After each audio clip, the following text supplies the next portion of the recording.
Now joining us on the line, good friend of the show, Golf Canada CEO Laurence Applebaum. LA, good to chat with you, my friend. How are you this morning? Oh, great, Adam. Great and exciting to be on Radio 4 TV on this Monday morning. Yes, it's good to chat with you. Looking forward to discussing a lot here in the world of golf for Canada, because right now we have to love the strength in numbers for Canadians in the world of golf right now. It seems, LA, every week on the professional stage, there's a Canadian in the mix. What do you think about this? How awesome is this right now? Yeah, the Players was just another great week for our Canadian team to show up in really outstanding numbers. You know, Adam, we had 6 guys teeing it up this week at TPC Sawgrass, and I think the interesting thing that we're so pleased and proud of for all of our golfers that they're also on leaderboards, you know, and seeing Adam Scully, who's one of the great Team Canada alum, with the 36-hole lead, both he and Adam Hadwin finishing it tied for 13th together was a really, really special week, especially for Adam because he's had such a good year with that win, but also Adam Hadwin showing what great form he has had of late, and then coming into the event next week where he's a returning champion, which is really a special tournament out in Tampa at the Valspar Championship. Yeah, and a really cool thing about this, too, is that it seems all the Canadians have a great relationship, too, off the golf course. Bob Weeks put a tweet out earlier this week where after each of the rounds, before they started doing their one-on-one interviews, the Canadians want to know, hey, how did Hadwin do? Hey, how did Pendrith do? Hey, how did Connors do? And I recall last year, Laurence, too, when the RBC Canadian Open final round, Brooke Henderson won that same day on the LPGA Tour, and everyone wanted to know. I remember Bob was doing a one-on-one with Corey Connors. He wanted to know how Brooke was doing and congratulated her on her victory. So it's great, too, that all these Canadians are excelling on the golf course, but also have great relationships off the golf course, too. Yeah, I think in our building golf house, we have one of my favorite photos, which is a 14-year-old Corey Connors and probably about an 11-year-old Brooke Henderson in their Team Canada gear and playing at an event together. And all of them have a ton of camaraderie, support, respect between our female pros and our male pros.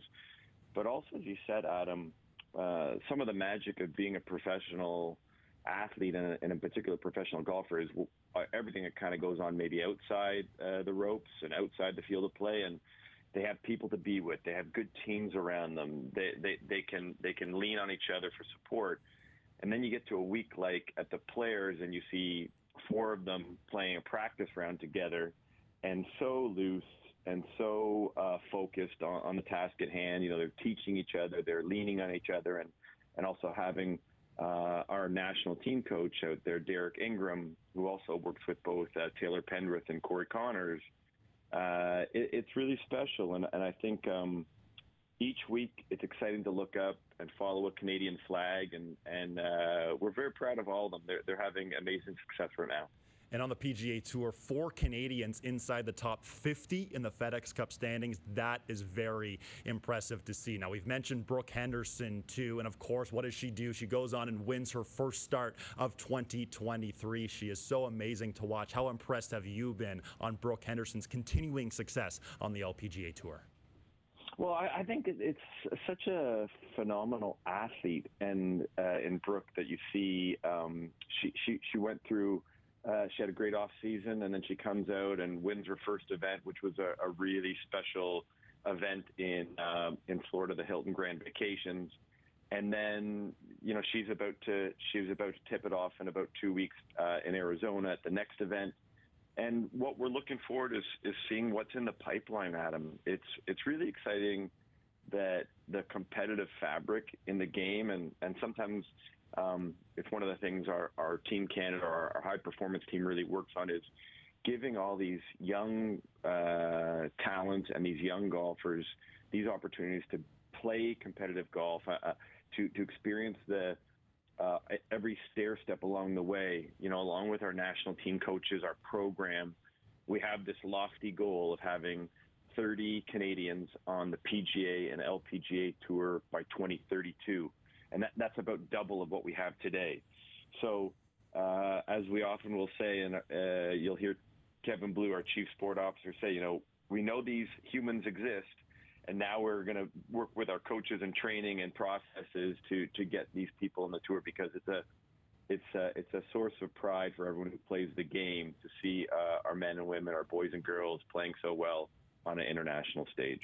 It really is. We're in conversation with Golf Canada's CEO Laurence Applebaum, and that's where I was just going, because we're seeing the strength in numbers here on the PGA Tour, LPGA Tour coming up. You mentioned Kevin Blue's what he was saying about getting 30 players on PGA, LPGA by 2032. So, what other strategies are in the works right now for Golf Canada to make that happen, to try to make that happen, to achieve this lofty goal? Well, one of the things maybe at the top of the game, we've talked about our great Canadians on the golf course, on the professional stage today. But one of the things that we have in both our amazing professional championships, the RBC Canadian Open, which will be at Oakdale Golf and Country Club in June, and then our CP Women's Open, which will be at Shaughnessy Golf Club at the end of August. These end up being the first chance that our almost pros or our top amateurs get a chance to play on the professional stage. Every one of the players, I'll talk about it with them, whether it's Elena Sharp or Mackenzie Hughes, and talk about the first time they got a chance to play pro golf as an amateur. It didn't always go perfectly, as you can imagine. It's a bit nervy with seeing huge crowds and going around because they're so well supported. But these professional championships end up being such a great part of the game of golf, and unlike any other sport, you wouldn't see a top junior or a top player from the amateur hockey be able to suit up with the Leafs or any other team. But in golf, we get this opportunity, and so we're very blessed as a National Sport Federation to run these two events, to get these exemptions, to get them out. That also being said, Adam, it's like the fabric of our almost 2,300 golf courses across the country. These golf courses provide training, playing, opportunities for kids at every level to learn the game, grow the game, get bitten by the bug, as I know all of us are, and then go on to see what they can do at a provincial level, and then eventually at a national and international level. So we got lots going on, Adam. It's an extremely exciting time, even though we're looking out at a white blanket of snow right now. We're all sort of chomping at the bit to get out there and play. Yeah, we certainly are. But I mean, the first telltale sign that golf season in the GTA in Canada is just around the corner is the clock changing. So the clocks have now changed. It's now lighter, later. So you love to see and hear that. Now, LA, you mentioned the RBC Canadian Open. You mentioned the CP Women's Open, both going on later this year, both very, very, very successful back in 2022 and, of course, years previous. What's your excitement level for both of these tournaments overall later this season? Yeah, well, we've got a lot of great indicators and a lot of great news coming ahead for both events. Maybe I'll talk about the RBC Canadian Open. We're really enthralled about the prospect of our defending champion Rory McIlroy making a two-time champion making a return to Oakdale Golf and Country Club. We have seen that our great partners at RBC have been so successful in finding some of the great stars of the game to round out Team RBC. Sam Burns, Cameron Young, both of them had really great weeks at the Players. And then the Netflix star from Full Swing, Sahith Theegala, he didn't have the greatest week at the Players, but following him around and seeing the kind of fan support that this young player has had, of course, with all the Canadians who mention it all the time, how great the reception is. On the commercial side, Adam, we will have in the coming weeks a pretty exciting announcement about the RBC X Concert Series announcements. We will have an amazing golf course at Oakdale Country Club, which is a composite course a bespoke 18 holes out of their beautiful 27 holes that no one's played before, which will be exciting. And then we're almost sold out. Pro-Ams are sold out. Hospitality is almost sold out, and ticket sales are going well. So all in all, Adam, the RBC Canadian Open is shaping up to be an amazing event that we launch. Our tagline is Summer's Open. And you say, clock's changing. For spring, we say it's the RBC Canadian Open for the summer being open. And then on the CP Women's Open side, there's no bigger star in golf than Brooke. And Brooke's going to make her way out to Shaughnessy. Our amazing partners at CP, Canadian Pacific, continue to support women's professional golf and women's amateur golf in a way unlike seen anywhere. Shaughnessy, for those of you who might know it a little bit, is one of the most gorgeous golf courses we have in our country, and it'll show off great with a couple of the coastal holes that we love to finish on 17 and a little bit of 18. So all indicators, Adam, are going great. I know that our partners at TSN are planning some really special things, rink holes on the golf course, getting people to test their hands. And Adam, we can't wait to have you at both. Okay, I'm looking forward to that, and hopefully this time around we are, or maybe we're not live on the air as you're standing over a tee shot. And I remember when you told me that you could hear me say, "I don't like this club for him right now," as you were teeing up the hybrid on the rink hole last year. What do you remember about that? Well, you didn't think hybrid from 105 yards is such a great play, but no. All joking aside, Adam, remember it was 196 yards, yep.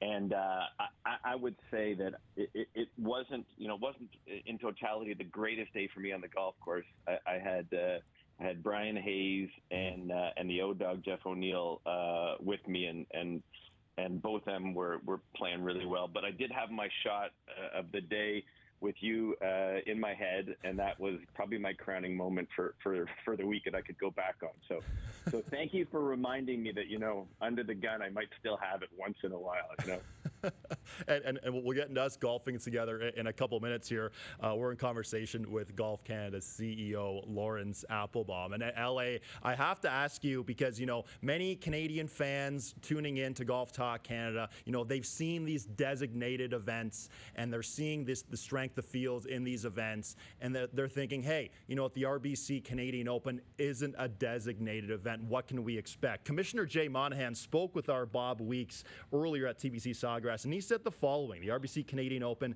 is fundamental to the PGA Tour schedule and is a great part of the schedule too. Given this LA is still the week before the U.S. Open, the RBC Canadian Open, that is, how optimistic are you about a great field showing up at Oakdale later this summer? Yeah, I appreciate the question, Adam. I would say a couple things. First of all, the designated events that we've seen so far have been awesome. Mm-hmm. Everything from the Sentry to the Genesis to Waste Management have been all really amazing. To Arnold Palmer have been really great. Seeing the quality of the stars playing has been awesome. So I'm really pleased to see that. But the PGA Tour has been, an incredible partner for this event, and everything that they do.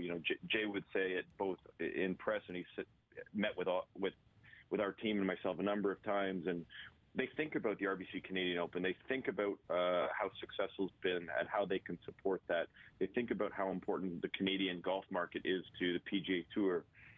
So the last point is that our event is a full field, historical, 144 players, national championship. It's an open championship. And so for the core golfers, all of us that recognize, an open championship, you got to qualify your way in. We have a bunch of different ways that you can get into the tournament. That probably, is one of the greatest things about our event. And we appreciate that DNA of running this event for 117 years. There are some challenges this year with our event being the week before a U.S. Open, which will be on the West Coast. It's going to be at LA Country Club, but we feel really confident that we will be able to put a platform together that will be a dynamite presentation of golf, of a food experience, of a music experience, of a sports and entertainment property. And I think the compelling golfers that you will see will be amazing to all golf fans. So I like where we are. And Jay's comment, the one thing about where we are in the segment of the season is these players are trying so hard to continue to be top 50 on the FedEx playoffs. And that is the key. And so people will play, and they'll play well. And so we can't say enough about how excited we are, Adam, and looking forward to an amazing summer of golf in Canada. And of course, having been at the last couple, the atmosphere has been amazing. I still think back to we were shooting or taping a live. No, we were doing. It was a live hit. It was James Duthie. It was Bob Weeks. It was Graham Dillette, and there were probably 1,000 fans behind, and I couldn't hear what our hosts were saying. I was producing the hit. I couldn't hear what they were saying because it was so loud behind them. Of course, we remember the raucous atmosphere too with Rory McIlroy walking up the 72nd hole at St. George's with Justin Thomas and Tony Finau. So much to be excited for. But LA, before we let you go, I have a bit of a bone to pick with you because we haven't played golf in a little while, man. Like, what's going on with this? Well, you can only say this is just dodging. I'm just dodging. I'm just not sure. I've seen some of your posts. I've seen how you're hitting the ball, and so what I'll say is I'm spending a lot of time in our Foresight simulator and really trying to get my game ready for you. So We'll make it happen in the spring. Can't wait. Can't wait. We'll have to have you to babe you early in the year, and looking forward to that. LA, thanks so much for your time this morning. Great to chat with you, my friend, and we'll talk to you again down the road. Okay, thanks, Adam. All the best.